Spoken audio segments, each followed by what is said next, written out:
So today I want to share one of my favorite stories about how dreams and fierce competition can lead to innovation and inspiration and incredible solutions. I'm standing in front of the Duomo in Florence. Some of you may recognize it as Santa Maria della Fiore, and it is one of the greatest masterpieces of the Renaissance. Now, the interesting story about this is Florence and Milan at the time, in the 1400s, were in fierce competition. They hated each other. And Florence, the elders in Florence, had commissioned this cathedral to compete with Milan, and they wanted something different. They were going away from the Gothic style and ushering in the Renaissance. And this beautiful dome that you see was a landmark in its time. They'd never seen anything like it.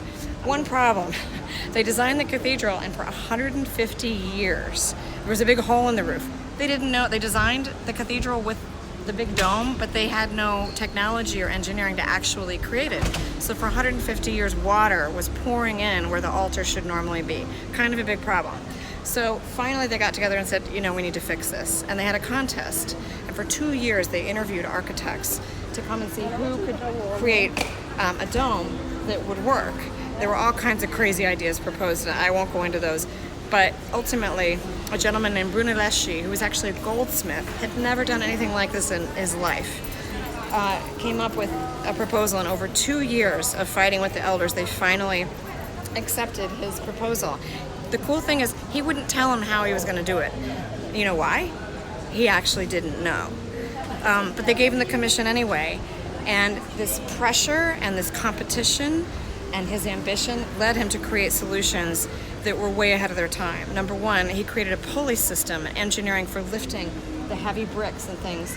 And that engineering that he created had never been seen before, and it was not equaled until the Industrial Revolution. He also did some cool leadership things, like for the workers that were working on this, he watered down their wine, because everyone in Italy got a wine allotment for lunch. He didn't want them to fall. There were dizzying heights up there on the parapet. He didn't want them to get too drunk, so they didn't like it, but he did it anyway for their safety. And he created scaffolding. The other thing he ran into is he had intense political battles.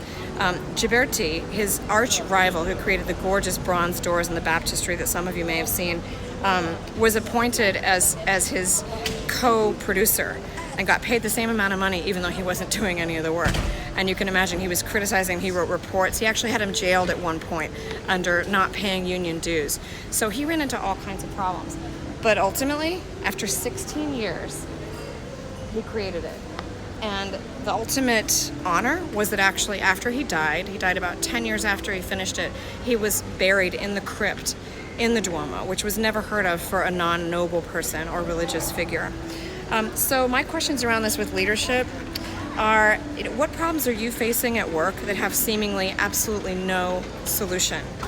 And how can having a really clear vision inspire you and your team to create solutions?